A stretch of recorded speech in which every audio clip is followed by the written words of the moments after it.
Bonjour les amis, j'aime particulièrement l'été, cette période où l'on peut enfin ralentir, recharger les batteries pour mieux repartir. Et si pour cette rentrée, au lieu de nous précipiter dans nos anciennes habitudes, on faisait aussi le point sur ce qui nous anime vraiment, sur ce qu'on a envie de poursuivre, ou bien même d'arrêter. Alors pour celles et ceux d'entre vous qui voudraient repenser et réajuster leur vie professionnelle, je ne peux que vous recommander de vous lancer avec notre fidèle partenaire Chance. Chance, c'est bien plus qu'un bilan de compétences, c'est une communauté d'entraide professionnelle déterminée à vous aider à retrouver votre place dans le monde du travail avec une méthode unique et éprouvée. En seulement 3 mois, vous allez pouvoir redéfinir vos objectifs pro et renouer avec ce qui vous passionne vraiment. Et ceci avec l'aide d'un coach professionnel dédié. Une fois ensuite votre projet défini, toute la communauté Chance sera à vos côtés pour donner vie à ce projet. Un collectif hyper engagé, prêt à vous épauler et à vous ouvrir son réseau. Et le détail non négligeable, le parcours est finançable avec le CPF, votre compte personnel de formation. Alors si ce message résonne pour vous, je vous invite à passer à l'action dès maintenant. Rendez-vous sur le site chance.co pour bénéficier d'un entretien gratuit avec un conseiller et changer ce qui doit l'être dans votre vie professionnelle pour démarrer du bon pied cette nouvelle rentrée.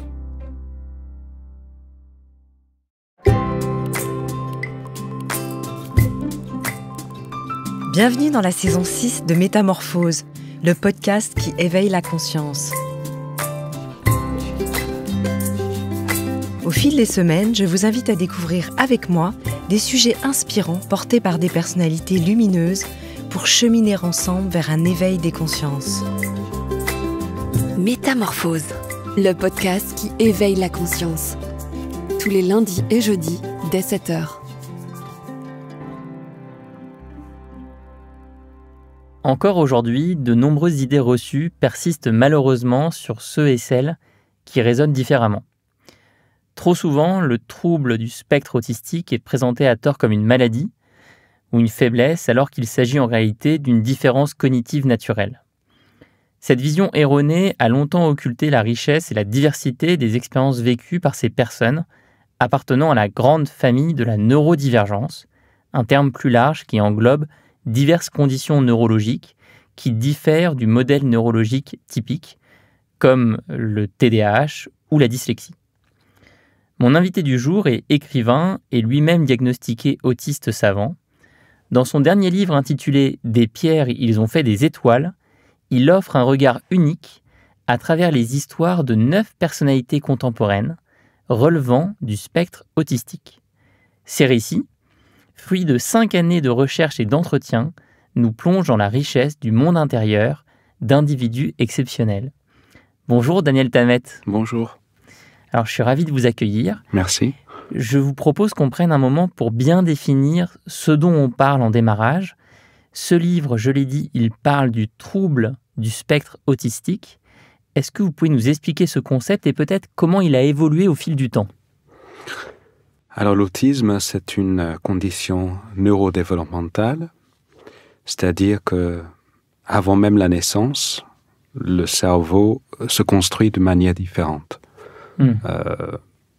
Les connexions dans le cerveau évoluent au fur du temps, conférant à ces individus à la fois des avantages, une mémoire par exemple souvent exceptionnelle, en tout cas très forte, une attention aux détails, des passions pour des chiffres, pour des trains, pour des dates, la musique, les livres, pour plein de choses. Et en même temps, bien évidemment, il y a aussi des difficultés. Souvent, une difficulté d'adaptation au monde qui est gouverné par des rapports à l'autre. Et donc, la difficulté à s'impliquer au sein d'une société pour laquelle il y a des codes, et des codes qui ne sont pas toujours explicités. Et pour les personnes autistes, pour qui le fonctionnement cognitif est différent, ces codes restent souvent parfois un mystère, et il faut donc chercher à comprendre, chercher à élucider. Ça passe par des interrogations, ça passe aussi par, c'était mon cas, la lecture, pour essayer de comprendre l'autre. Souvent dans les livres, dans les romans surtout, on peut lire précisément dans la tête des personnages, lire les pensées d'autrui, ce qui est difficile sinon. Et en lisant, on apprend à mieux comprendre à la fois ce qu'on a en commun avec les personnes dites neurotypiques, les personnes qui ne sont pas autistiques, et ce qui est différent. Et essayer donc de comprendre, c'est pas un problème d'empathie, ce qu'on peut entendre dire parfois. Ça peut être un problème d'empathie dans les deux sens. C'est-à-dire que parfois c'est plus difficile pour un personne autiste de comprendre vraiment ce qui se passe dans la tête ou dans le cœur de quelqu'un de neurotypique, mais dans le sens inverse aussi, ça peut être une difficulté pour la personne neurotypique de comprendre et d'accepter cette différence aussi vis-à-vis de la personne autistique. Et donc on va voir dans les personnages de votre livre qu'il y a une vraie volonté par contre d'aller vers l'autre, malgré les difficultés. Juste avant ça, est-ce qu'on peut préciser la différence entre l'autisme Asperger et d'autres formes d'autisme ? Alors l'autisme, c'est un spectre, donc c'est quelque chose de très variable et qui donc se présente de manière différente chez chaque personne. Parce que c'est une condition neurodéveloppementale, c'est-à-dire le cerveau qui est unique chez chacun. Les connexions, ce n'est pas juste une question de neurobiologie, c'est aussi le parcours, le vécu de chacun, et de ce fait, donc, est quelque chose de complètement unique. Donc, il y a à la fois les personnes dites Asperger qui ont des difficultés de communication, mais qui sont beaucoup moindres que chez d'autres personnes. Un autisme dit canaire, par exemple. Ces personnes, certains en tout cas, certaines, sont incapables de formuler la pensée de manière verbale, ce qui ne veut pas dire que ces personnes n'ont pas de pensée, n'ont pas d'émotion, n'ont pas d'imagination, mais seulement n'ont pas la possibilité de s'exprimer verbalement, donc s'expriment peut-être autrement. Ce que je montre aussi dans le livre, il y a un chapitre sur un jeune homme américain qui s'appelle Billy, qui est non-verbal, mais qui s'exprime grâce à un ordinateur et qui d'ailleurs utilise la musique, utilise d'autres moyens de s'exprimer. Le fruit d'un très long combat avec sa maman pour justement pouvoir montrer tout ce dont il est capable de faire, malgré ce que imaginer à l'époque, dans les années 90, les médecins, les scientifiques qui disaient votre fils, donc non-verbal, pensez plutôt à l'institutionnaliser, par exemple, ce qu'on disait malheureusement à cette époque aux mamans d'enfants non-verbaux. Donc c'est un spectre très large, c'est très variable. Chaque personne autiste est différente et unique. Et d'où aussi le souci de témoigner dans le livre de cette variabilité, de cette richesse énorme, pour montrer que il y a aussi chez la personne autiste leur part d'universel, finalement, de ce qui touche chaque être humain. Dans la littérature, c'est ça, c'est l'envie d'aller vers l'universel, d'utiliser un parcours individuel, très personnel, unique, mais pour aller aussi vers quelque chose qui touche chacun. L'envie d'aller de l'avant, l'envie de rencontres un amour, l'envie de s'épanouir, par exemple, sont aussi bien des envies chez les personnes autistes que n'importe qui d'autre. Et vous faites bien de rappeler l'infini de ce spectre. Oui. Je crois que je vous entendais dire dans une autre interview qu'il y a plus de combinaisons neuronales possibles que d'étoiles dans l'univers. C'est ça. Alors, vous avez commencé à y répondre. Qu'est-ce qui vous a motivé à écrire ce livre ? Moi, j'ai senti au fil de la lecture l'envie de combattre certains clichés, l'envie de présenter l'autisme sous une forme différente de ce dont on a l'habitude. Alors, je suis écrivain. Ce livre est mon 10e livre. J'avais envie à chaque fois de renouveler mon style, le sujet, tout en restant fidèle, bien sûr, à des valeurs que je porte depuis le début, l'ouverture à l'autre, l'envie de communiquer le vécu de personnes qui portent une différence cognitive, par exemple, neurologique, perceptuelle, sensorielle. Et j'avais envie de faire découvrir donc ces univers, ces intelligences hors du commun, qui sont très très peu relatés encore aujourd'hui dans la littérature contemporaine.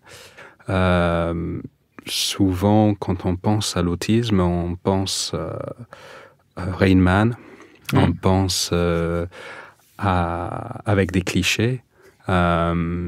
C'est donc dommageable pour les personnes qui, nombreuses en France comme ailleurs, vivent avec cette condition. Et je pense aussi chaque lecteur, chaque lectrice a envie de découvrir la vie intérieure chez l'autre. Et c'est ce que permet de façon incroyable un livre, la lecture. Et j'ai utilisé ça enfant pour comprendre l'autre, pour accroître mon empathie, mon intelligence sociale. Et aujourd'hui, en tant qu'écrivain, je suis soucieux de faire pareil, mais en tant qu'écrivain, d'utiliser toutes les ressources que me donne l'écriture, c'est-à-dire les métaphores, c'est-à-dire les personnages, créer des scènes, créer des dialogues, pour vraiment happer la lectrice et le lecteur et les mener avec moi à l'intérieur de chaque personnage. Ce sont des histoires qui sont vraies, documentées, basées, comme vous l'avez très bien dit, sur des années d'interviews et de recherches.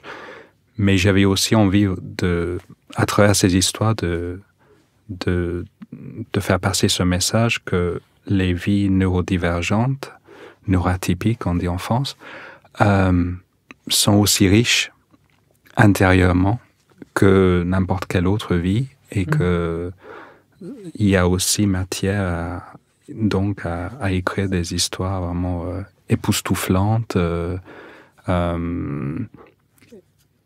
épaisses, riches. Et voilà, pour un écrivain, c'est ce dont on rêve aussi, d'avoir ce matériel-là et l'utiliser. Oui, parce que le livre est composé de 9 personnalités très diverses. Et j'avais envie de vous demander comment vous les avez choisis, ces individus. Qu'est-ce qui les relie ? Il y a peut-être un début de réponse que vous venez de mentionner, c'est leur monde intérieur, même s'ils ont chacun et chacune des réalisations extérieures dans des domaines très différents. Le livre vraiment nous permet de rentrer dans leur psychologie de manière très intime. Oui, c'était vraiment ça l'idée d'aller au plus près de ces vécus. Ce qui est possible grâce à la lecture, à la littérature. Un bon film aussi nous permet de faire ça, mais c'est l'art en général qui nous permet de faire ça. C'est plus difficile dans les sciences d'aller vers l'intime. Souvent, on s'arrête aux statistiques, aux chiffres, c'est important aussi. Mais ce que recherche vraiment souvent les personnes qui sont en quête de sens et de compréhension de la société et d'autrui, et de même aussi ces histoires plus intimes qui nous rappellent aussi ce dont on est capable, chacun de nous. Et donc, j'avais envie de parler à ces personnes qui, pour la plupart, avaient parlé publiquement de leur autisme par le passé. C'est comme ça que j'ai pu les contacter pour le livre. L'autisme, c'est un handicap invisible. On ne peut pas forcément voir comme ça sur quelqu'un si la personne est neurodivergente ou pas. Donc, il fallait que la personne puisse se reconnaître dans cette condition et témoigne de cela, et pour ensuite les contacter, demander est-ce que ça vous intéresse d'aller beaucoup plus loin qu'un simple article de presse. Est-ce que vous accepteriez l'aventure de passer beaucoup de temps, de raconter votre vécu, de raconter votre parcours, qu'est-ce qui se passe dans votre tête, dans votre cœur. Et c'était très émouvant, très surprenant aussi, plein de souvenirs au fil de chaque rencontre, chaque entretien qui arrivait comme ça et qui surprenait, mais c'était super aussi parce que c'était quelque chose de vivant, c'était quelque chose qui prêtait ensuite à l'écriture. Et puis quelquefois, des rares fois, il y avait aussi des personnes qui m'ont contacté moi. C'est le cas d'une dame, parce que le livre parle à la fois des hommes, mais aussi des femmes neurodivergentes également. Et parmi celles dans le livre, il y a l'histoire d'Amanda, une Australienne, autiste, mais aussi aveugle de naissance, qui est aujourd'hui, qui a un doctorat. Alors c'est extrêmement impressionnant, son parcours, qui fait des études dans la poésie, dans tout ce qui est les textes. Elle a étudié un grand poète, Lesmare, australien, autiste, lui aussi, mais c'était très peu discuté dans ces cercles parce que considéré impossible de comprendre dans la même phrase grand poète et autiste, et considéré même un grand poète au point où il était nommé plusieurs fois pour le prix Nobel de littérature. J'ai connu Les personnellement, j'ai échangé avec lui, j'ai traduit son œuvre en français, une partie de son œuvre en français, et c'est pour cette raison qu'au fil de ses recherches, Amanda m'a contacté.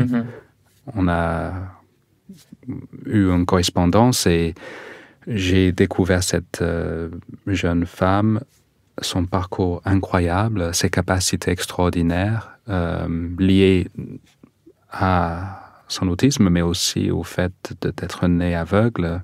Cette capacité qu'elle a, comme chez les baleines ou chez les chauves-souris, de se repérer dans l'espace grâce au son, à la différence de nous voyants qui doivent utiliser la lumière, et d'être capable, par exemple, de nous dire s'il y a une bouteille d'eau dans une pièce, de nous dire si la bouteille est remplie ou pas, parce que ça crée un son différent dans son cerveau.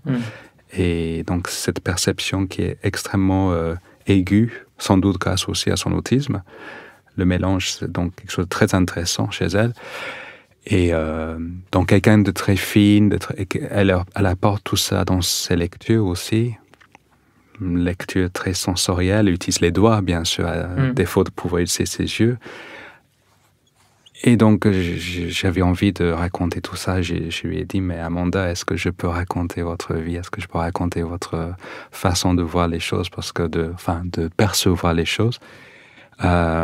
Et elle m'a très gentiment prêté sa vie, son histoire, son parcours.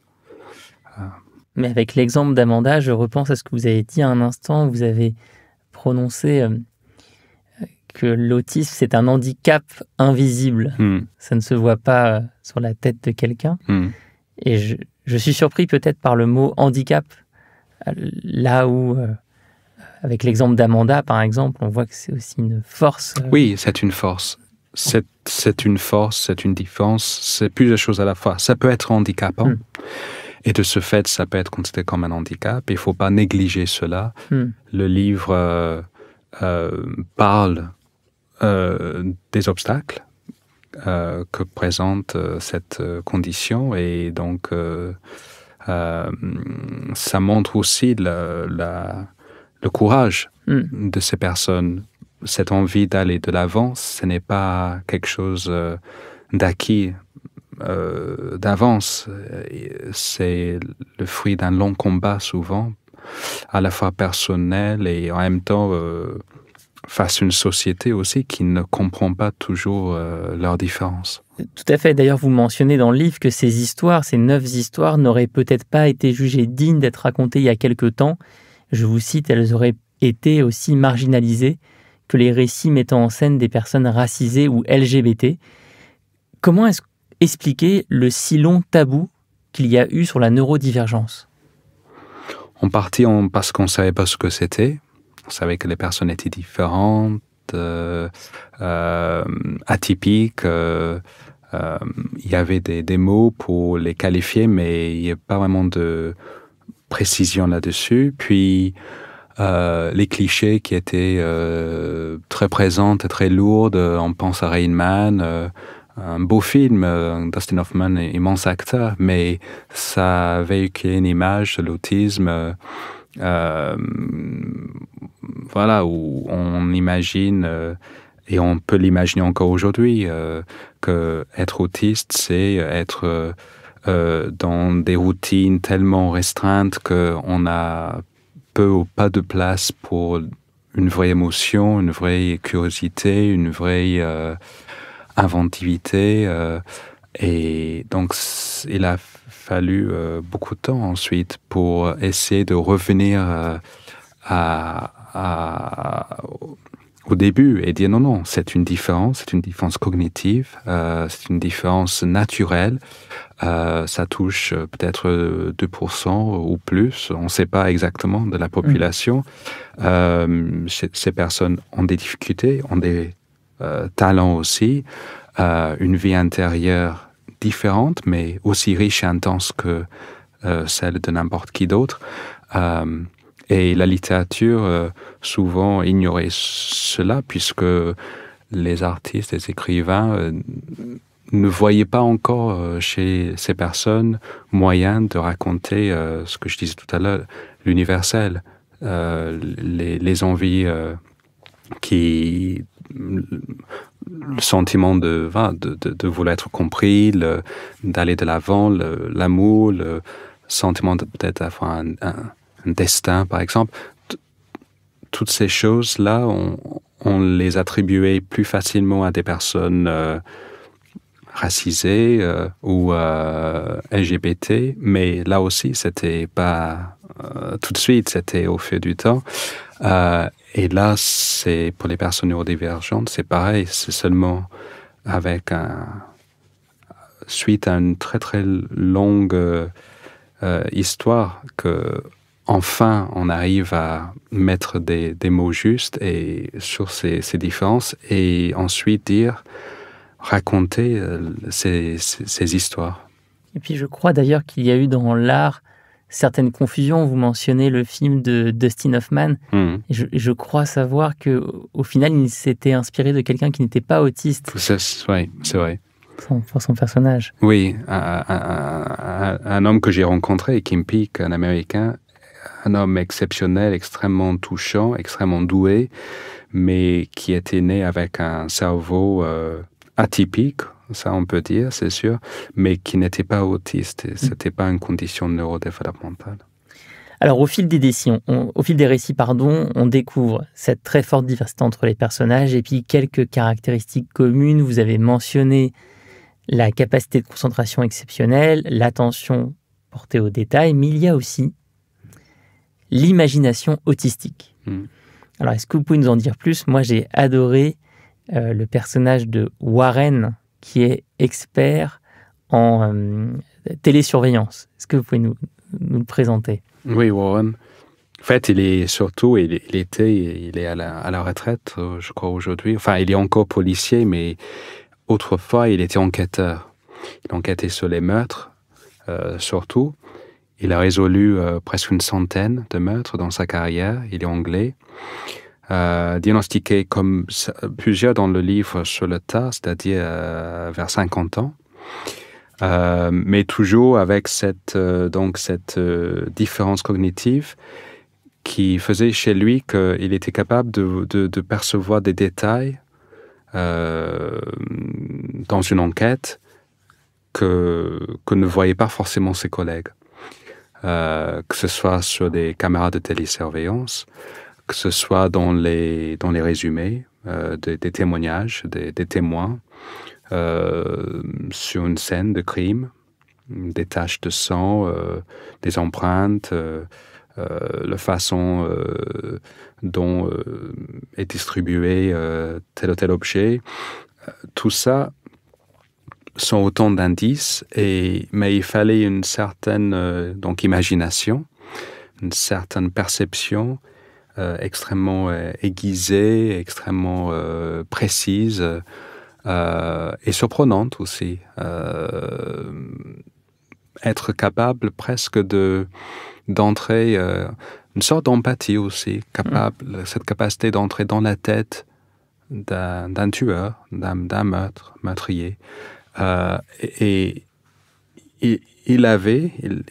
c'était quelque chose qui n'est pas inné forcément, mais qui repose sur ses capacités autistiques, attention portée aux détails par exemple, cette perception dont on parle tout à l'heure avec le cas d'Amanda aussi, et puis aussi ce sentiment de ne pas penser forcément comme les autres. Ça, c'est l'avantage de penser différemment. Ses collègues, parfois, pourraient se convaincre facilement, trop facilement, en se disant, mais c'est évident, c'est lui ou c'est cette personne-là, parce que c'était... On pourrait imaginer, selon les éléments à leur disposition, ok, c'est comme ci, c'est comme ça. Et lui, il était capable de se dire, mais attendez un peu, parce que je vais peut-être être un tout petit peu plus lent que vous, mais je préfère être un peu plus réservé, regarder ça un peu plus différemment, sous d'autres angles, et il s'avérait qu'il avait raison. Donc, le chapitre qui le concerne, je ne vais pas spoiler, c'est vraiment l'enquête réelle qu'il a menée sur plusieurs mois pour résoudre un meurtre particulièrement compliqué et étrange. Et il me disait, je pense que c'est grâce à ma tête, certes différente des autres, mais peut-être pour ce genre de meurtre si étrange, il fallait une autre façon de penser. Il fallait une tête comme la mienne, une tête autre que celle de mes collègues. C'est vrai qu'avec son personnage, on se rend compte que ce serait totalement idiot, stupide de résumer une personne autiste comme quelqu'un qui suit un protocole à la lettre, alors qu'au final, ce sont ses collègues qui ont tendance à chercher à mettre telle situation donnée dans un modèle appris à l'école de police, par exemple. Exactement. Alors que lui, il fait preuve de cette imagination autistique. C'est ça qui était intéressant au fil de l'écriture de livre. Je me rendais compte que j'écrivais autant parfois sur les personnes neurotypiques et sur leur difficulté aussi à comprendre le monde que les personnes neuroatypiques. Alors, il y a un autre personnage du livre, Vaughan, qui n'a été diagnostiqué qu'à 63 ans. Oui. Ce qui arrive à beaucoup de personnes neuroatypiques de se faire diagnostiquer tardivement. Comment ce diagnostic tardif a-t-il changé sa perception de lui-même Je vous cite, « Ainsi, à l'âge de 63 ans, un simple mot avait illuminé sa vie.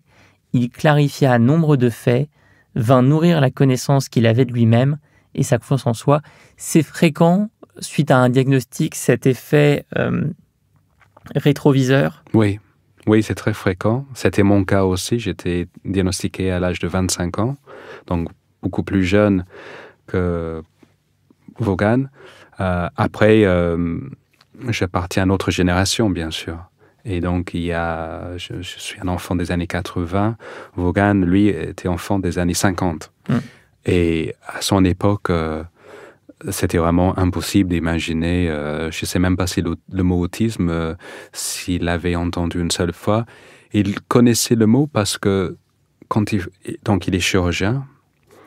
Quand il faisait ses études de médecine dans les années 70 en Angleterre,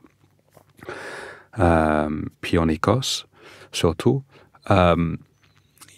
il lisait dans les manuels de médecine qu'est-ce que c'était l'autisme. Et à cette époque, c'était une maladie, considéré comme une maladie, une sorte en tout cas quelque chose qui extrêmement lourd, qui affligeait l'enfant à un tel point que l'enfant soit incapable de parler, d'avoir une vie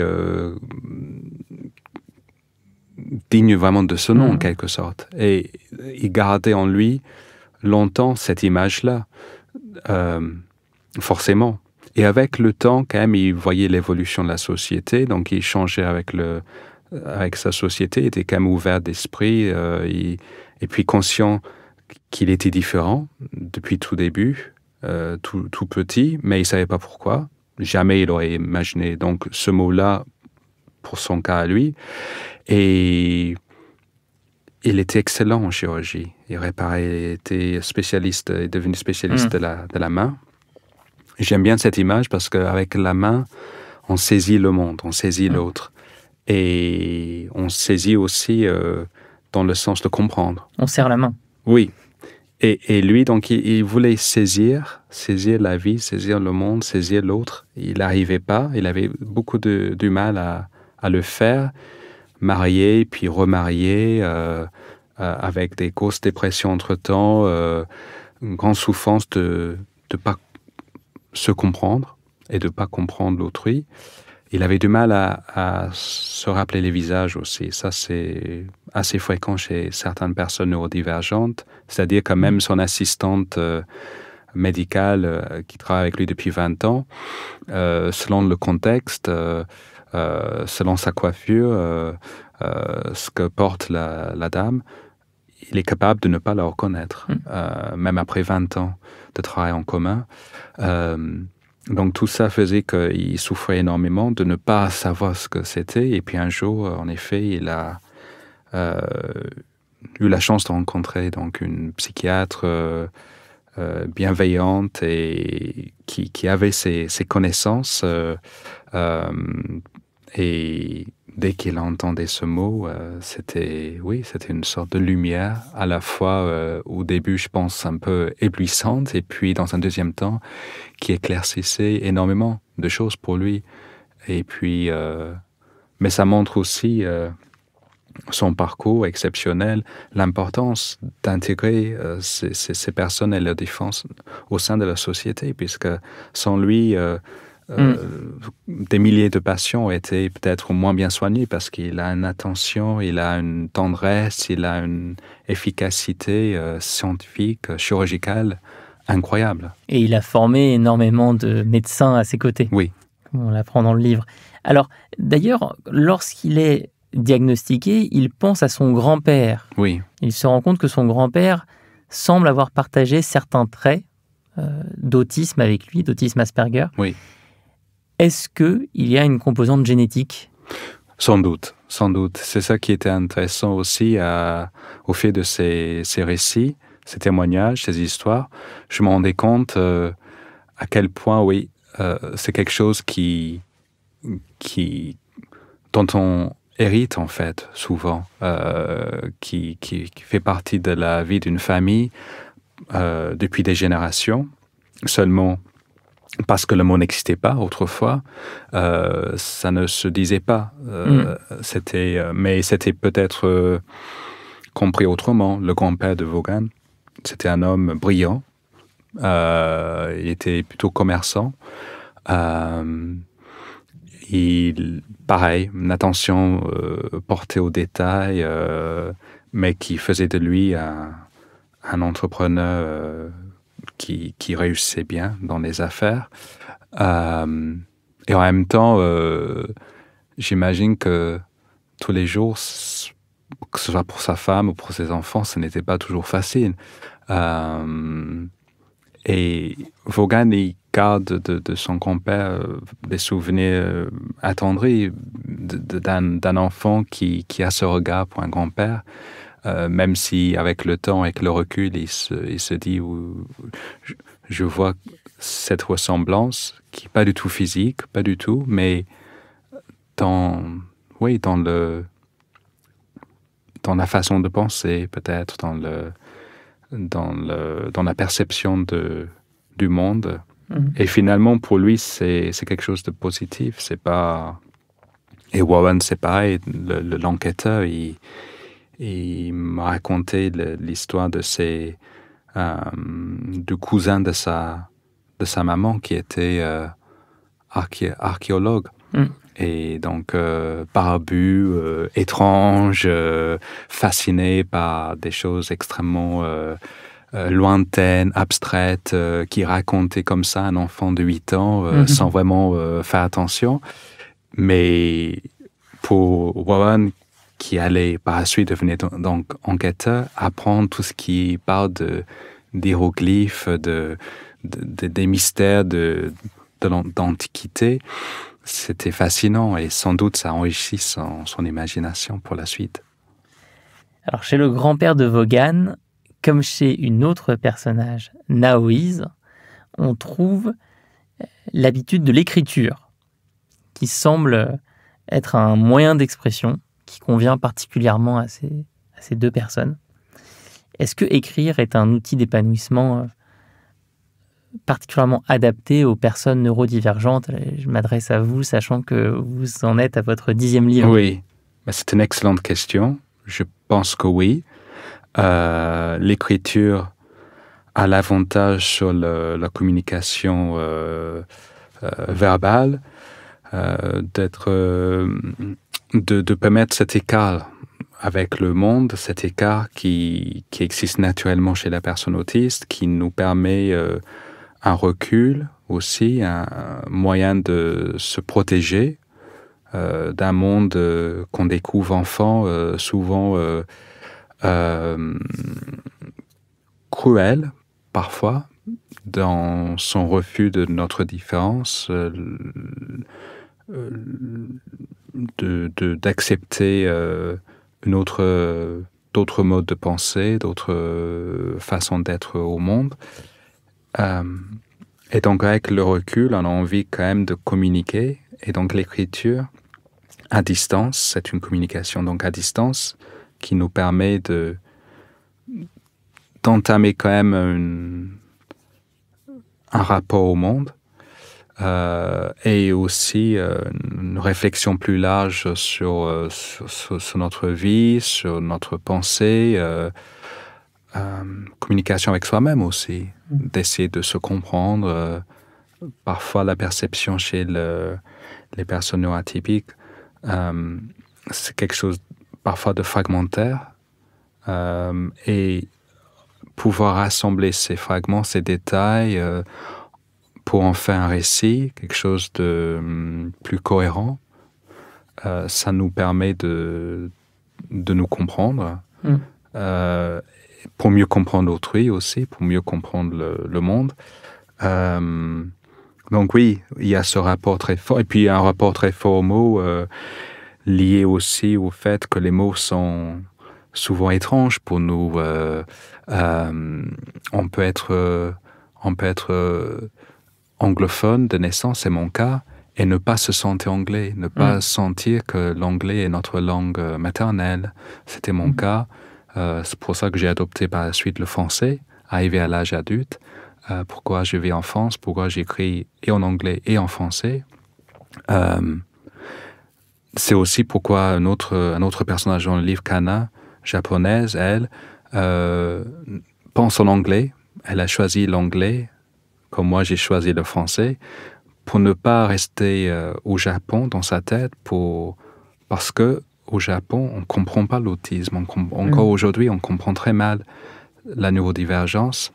Elle a tellement senti différente, mais d'une manière très, très lourde, très pesante, enfant, qu'elle a décidé, dès l'âge adulte, de faire ses études à l'étranger, aux États-Unis, en Angleterre, donc d'apprendre parfaitement l'anglais et de penser en anglais. Et Nisha, l'Irlandaise, elle même si l'anglais c'est sa langue maternelle, pareil, elle a un rapport aux mots très particulier. Chaque mot évoque des détails, des sentiments. Et à chaque fois qu'elle entend un mot employé un peu différemment, ça l'interroge. Alors, quelles sont les règles? Comment on peut... Est-ce que c'est à ce moment-là qu'il faut dire bonsoir? Ou est-ce que c'est à ce moment-là qu'il faut dire... et les différences, alors pourquoi on dit comme ci, mais pourquoi on dit comme ça? Et donc, elle s'interroge en permanence. Mais c'est super aussi pour un écrivain en herbe, parce que jouer avec les mots, les interroger, les manipuler, vouloir parfaire un texte, vouloir le polir, c'est très bien. Mais est-ce que derrière les mots, derrière cet amour des mots, il n'y a pas aussi une recherche de la vérité en découvrant tous vos personnages et en pensant aussi à mes proches qui sont à un endroit différent chacun sur le spectre de l'autisme Asperger, il n'y a pas de mensonge chez ces personnes. Ces personnes ne mentent jamais, mais recherchent peut-être par contre dans les mots une vérité, une précision absolue et donc se questionnent peut-être plus. Oui, il y a un questionnement permanent, ça c'est sûr. Une quête de sens, qui est aussi une quête de vérité. C'est pourquoi les mots ont une telle importance, parce que ils sont porteurs de sens, sont porteurs de valeur aussi. Pourquoi un mot comme neurodivergent ou neuroatypique, c'est important pour les personnes autistes aussi, parce que longtemps le mot autiste, c'était considéré comme quelque chose presque d'injurieux. C'était source d'incompréhension et de frustration et d'isolement, du coup, pour les personnes considérées comme telles. Et aujourd'hui, pouvoir se dire neuroatypique ou neurodivergent, selon, pour les anglophones, c'est plutôt neurodivergent, pour les francophones, c'est plutôt neuroatypique, mais on peut dire l'un ou l'autre. C'est dire plutôt cette différence de manière démédicalisée et pour humaniser aussi le vocabulaire autour de cette différence, pour pas rester seulement sur ce qui peut être plus compliqué dans la vie de ces personnes, mais aussi sur les talents, sur les dons, sur les envies, les ambitions, les passions qui existent aussi bien sur ce spectre. Et les mots, c'est aussi une manière d'aller vers l'autre. Comme vous l'avez dit, on découvre chez certains personnages une solitude, allant parfois hors échelle. Est-ce que vous pouvez nous en dire plus sur cette échelle de la solitude que vous avez développée? J'ai noté ici une citation de Vaughan, encore une fois. Qu'y avait-il de plus confondant, de plus impénétrable que l'esprit humain? Oui, oui. La solitude, c'est quelque chose qui est universel, donc qui existe aussi bien chez les personnes neurodivergentes. Je le précise parce que longtemps, les scientifiques pensaient le contraire, que parce que les personnes autistes étaient considérées comme étant dans leur tête, forcément, ils ne sentaient jamais le besoin d'aller vers l'autre. Oui. C'était ce genre de cliché qui existe peut-être encore un tout petit peu, je ne sais pas, mais en tout cas qui existait longuement chez bon nombre de scientifiques. Et Kana, surtout, elle est chercheuse aujourd'hui, la japonaise est chercheuse, elle a fait des études pour étudier la solitude. Oui, c'est une des personnages du livre qui a une amitié très forte avec Kara. Oui. Kana et Kara. Kana, c'est drôle, hein, on pourrait imaginer. Là, on pourrait dire, mais vous avez romancé. Et en fait, non, j'ai pas romancé. C'est vraiment ça, c'est Kana et Kara. Une amitié folle, très très forte, incroyable. Une histoire, vraiment très très belle histoire, mais qui commence mal, comme souvent, dans la mesure où, avant de connaître cette amitié, avant de connaître la possibilité même de cette amitié, elle vivait une très grande souffrance, très grande solitude du fait de sa neurodivergence, du fait de se sentir pas japonaise, pourtant née au Japon, de parents japonais, sa langue maternelle c'était le japonais, et pourtant elle se sentait tellement différente par rapport à ses pères qu'elle se sentait pas japonaise. Et puis en partant à l'étranger, en faisant ses études aux États-Unis et en Angleterre, en apprenant l'anglais à perfection, elle voulait étudier la solitude. Elle se disait, c'est là où je peux me comprendre moi-même mieux, si je sais aussi de comprendre l'expérience chez d'autres personnes, neuroatypiques, mais neurotypiques aussi. Donc elle a fait ses études là-dessus. C'est un champ de recherche grandissant, de plus en plus, malheureusement quelque part, parce que c'est un phénomène de plus en plus répandu dans notre société. Et elle a créé donc cette idée d'une échelle que je trouve ça très, très poétique, très inventif, une échelle de la solitude pour montrer l'universalité de ce phénomène. Mais pour essayer de mettre non seulement les chiffres, mais les mots aussi sur telle ou telle expérience, parce qu'il y a plusieurs degrés de solitude, il y a plusieurs façons de vivre la solitude. Et essayer de mettre les mots précis dans cette quête de vérité dont on a parlé, c'est très utile dans les recherches, mais aussi, j'imagine, dans la vie de tous les jours, pouvoir un jour communiquer avec des mots qui sont reconnus à l'international pour dire vraiment, pour pouvoir dire sa solitude, sa souffrance à tel instant, de manière la plus précise possible auprès d'un médecin ou d'un proche. Ce serait formidable. Et donc, c'est tout le sens de sa démarche. Mais je trouvais fascinant de mettre ça de pair avec son propre parcours. Oui. De quelqu'un qui a tellement souffert elle-même et subi la solitude de plein fouet, et cette envie de trouver dans l'amitié qu'elle découvre avec cette Américaine Kara la possibilité de vivre sa différence non pas comme quelque chose de lourd qui pèse tellement qu'elle puisse même pas s'imaginer autrement que seule toute sa vie, mais au contraire de se dire non, c'est quelque chose, cette différence qui peut aussi être source d'inventivité, de créativité, et puis quelque chose qui attire aussi. De lien à l'autre. Le lien à l'autre. Et donc, ce qu'elle découvre, et ce que je raconte dans le livre. Et d'où ce concept de Yuimaru à Okinawa, qui signifie prendre soin les uns des autres. Je me suis demandé en vous lisant si ce type de philosophie communautaire n'est pas exactement ce qu'il faut pour les personnes neurodivergentes et puis pour la société en général. Oui, pour la société en général. Elle finit le récit, pour ce qui est de Kana, elle est jeune femme encore, elle a à peine 30 ans. Aujourd'hui, elle vit à Okinawa. C'est une île qui était autrefois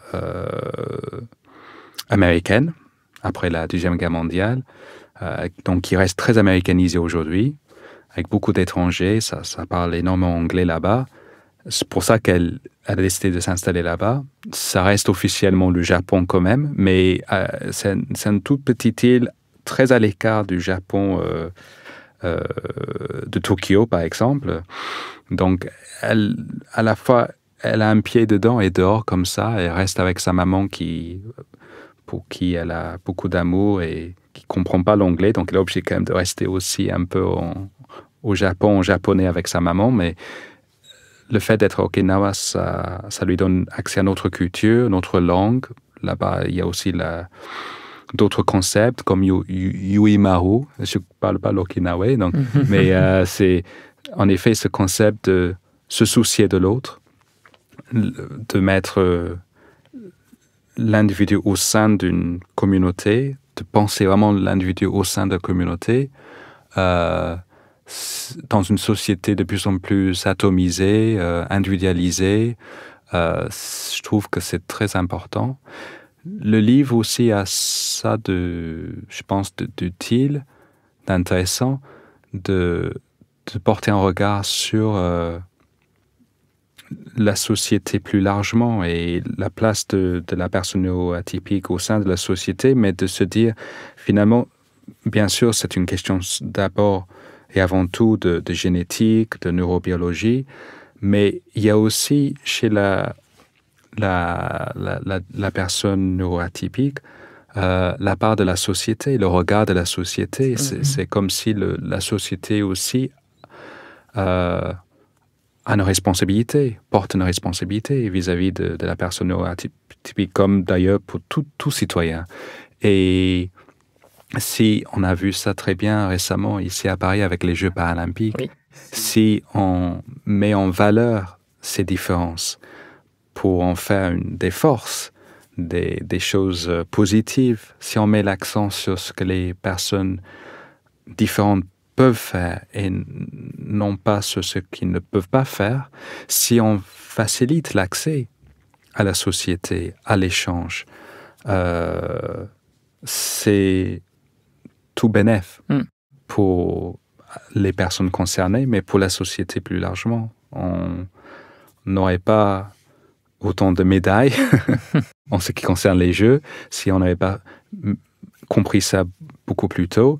Et plus sérieusement, on n'aurait pas le chirurgien comme Vaughan, on n'aurait pas l'enquêteur de police comme Warren, on n'aurait pas la formidable chercheuse de la solitude comme Kana, sans avoir, en tant que société, accepté d'accompagner ces personnes dans la différence.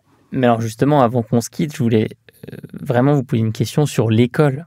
À quoi ça ressemblerait une école repensée pour les élèves autistes Asperger et plus généralement une école repensée pour accueillir les élèves neurodivergents? Parce que dans le livre, on a beaucoup d'exemples où plusieurs des 9 personnages passent par des parcours scolaires très douloureux. Je crois d'ailleurs que ça a été votre cas à vous, que vous n'étiez pas très heureux à l'école. Vous êtes plutôt trouvé dans les livres, mais via votre culture personnelle. Oui. Alors voilà, si on devait reprendre l'école à zéro, qu'est-ce qu'on ferait? Ah là, énorme chantier. C'est très difficile parce que quand en classe, il y a donc 20 ou 30 élèves, donc 20 ou 30 parcours, cerveaux, aussi différents les uns que les autres. Pour certains, plus différents encore, donc, les neuroatypiques, les neurodivergents. Un seul professeur pour gérer tout ça, c'est vraiment pas facile. Donc, il faudrait investir, bien sûr, c'est un investissement pour l'avenir de la société que d'avoir le plus de professeurs possible, le mieux formés possible. Des manuels scolaires, pourquoi pas, mais des manuels scolaires qui acceptent aussi une variété de manières de penser et d'apprendre. Chaque enfant apprend de manière différente. Souvent, chez les enfants neuroatypiques, il y a une façon très visuelle, par exemple, d'appréhender les choses. Donc, pourquoi pas raconter des histoires davantage avec des illustrations, avec des dessins. Quand il s'agit de mathématiques, moi, pour qui les chiffres ont des couleurs, des personnalités, 4, c'est un chiffre timide, 9, c'est un chiffre grand et imposant. Ça aurait été super, enfant, de découvrir les mathématiques aussi à travers des récits, à travers ce que j'ai essayé de faire avec un autre livre qui s'appelle L'éternité dans une heure. De voir donc dans chaque sujet matière à raconter des histoires, en fait. Parce qu'en fait, ce qu'adorent les enfants neuroatypiques ou neurotypiques, ce sont des histoires. Mais comme les adultes aussi, d'ailleurs, sont comme des lectrices et des lecteurs. Et une histoire qui est bien racontée, ça s'apprend beaucoup mieux, beaucoup plus vite que de rester sur des techniques purement scolaires, des conjugaisons, des tables de multiplication. Tout ça, il faut apprendre, mais si on les apprend à travers une histoire, à travers un récit plus large, avec des images, par exemple, avec des récits, avec un respect aussi pour les différences cognitives des élèves, et pourquoi pas inciter les élèves à parler ouvertement de la différence cognitive, de voir les chiffres en couleur, ou de voir les mots comme ci ou comme ça, ou de penser plutôt avec les doigts, ou plutôt avec les yeux, ou plutôt avec les oreilles. Et ça, je pense que les enfants, ils adorent ça. Ils adorent. En fait, les enfants adorent la différence. Et c'est en grandissant que on peut, malheureusement, en tant que société, parfois, finir par avoir peur de la différence.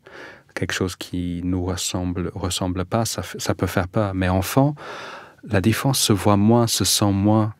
Et c'est formidable, c'est un vrai atout. Et donc, vraiment puiser dans cette force chez l'enfant, de vouloir écouter, de vouloir apprendre de manière très différente, très variable. Il faut y aller. Alors l'éducation, ça passe par l'école, ça passe aussi par les parents. Oui. Votre livre montre bien les défis familiaux qui peuvent, c'est pas obligatoire, mais qui peuvent surgir quand on élève un enfant neurodivergent. C'est notamment le cas avec le personnage Billy. Comment les parents d'enfants neurodivergents peuvent-ils communiquer au mieux avec ceux-ci ? Mais avec beaucoup d'amour, beaucoup de tendresse, beaucoup d'attention portée à la différence spécifique de leur enfant. En ce qui concerne Billy, donc enfant non-verbal, au début des années 90 aux États-Unis.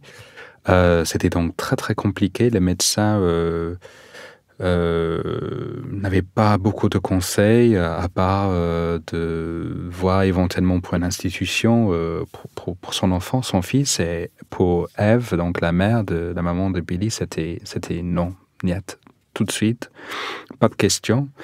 Elle voyait dans son fils un potentiel certain qui passait certes pas par la parole, mais néanmoins, elle connaissait son fils. C'était d'elle, c'est son sang, c'est sa chair.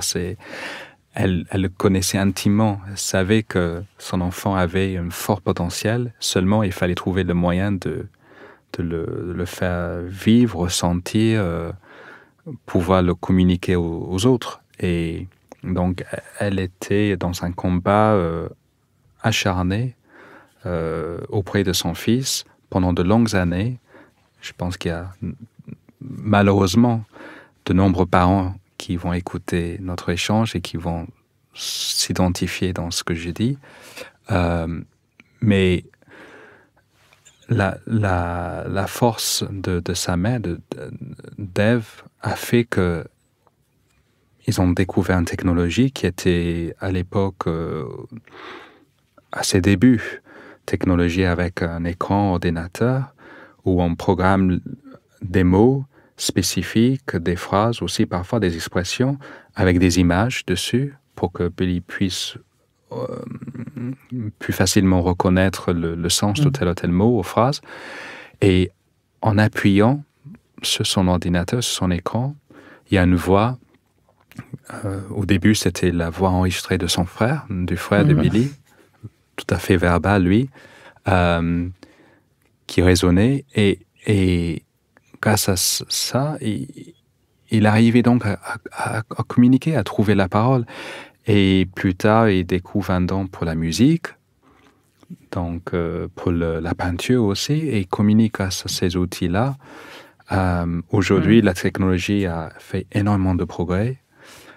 Il peut sortir un écran, c'est tout petit, c'est très facile à manipuler. Il s'exprime beaucoup plus librement avec un doigté impressionnant. Et il a trouvé ses mots à lui. C'est ça, il a trouvé un langage à lui, une façon à lui de communiquer avec le monde. Il a eu une scolarité qui n'était pas celle de tout le monde, mais il a eu une vraie scolarité. Il a fait des études, et il est très sportif, il a plein d'énergie, il fait plein de choses. Il aurait pu faire les Jeux paralympiques, je pense, avec son énergie incroyable. Donc, c'est un très bel exemple d'un épanouissement qui est unique, mais qui est tout à fait à son honneur et à l'honneur de ses parents. Alors, pour conclure, je voudrais revenir sur votre introduction dans laquelle vous mentionnez l'audace et la liberté avec lesquelles ces 9 personnages inventent leur vie. Cela m'a beaucoup touché.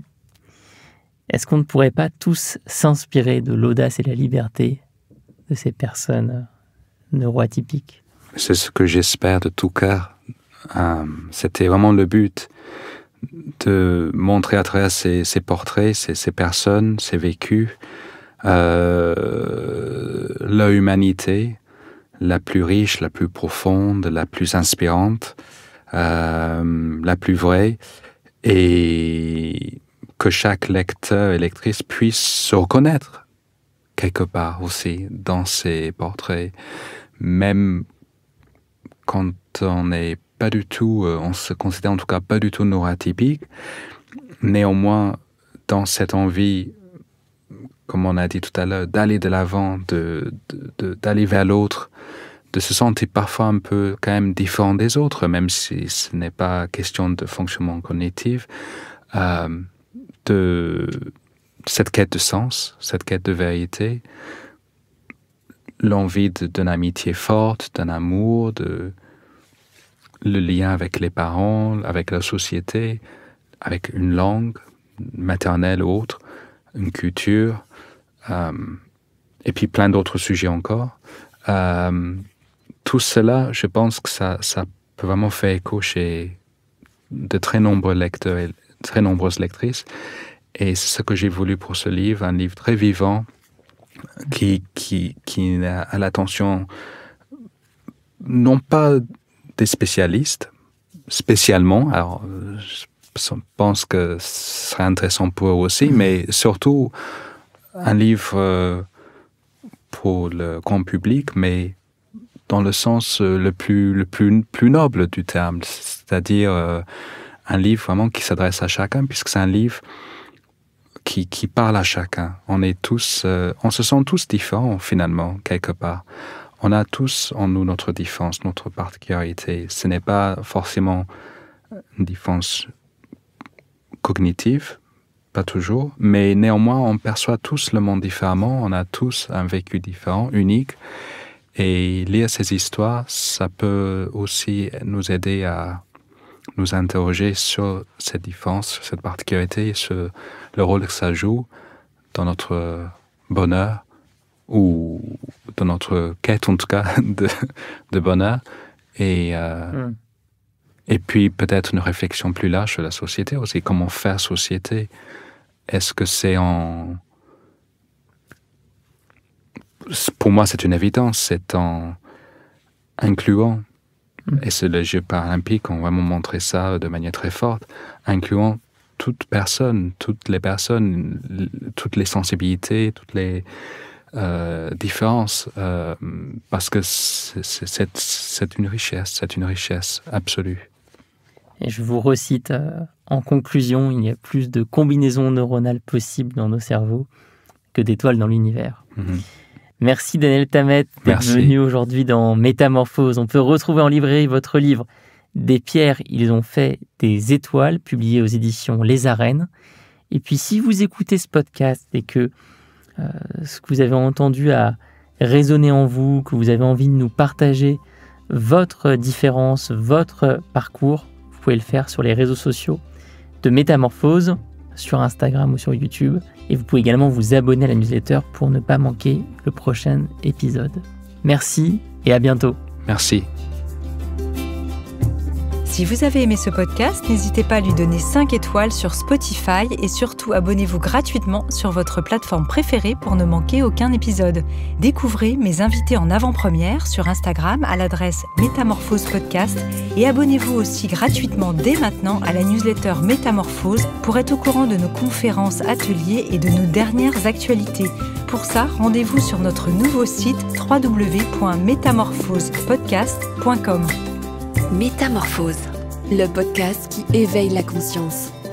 Tous les lundis et jeudis, dès 7h.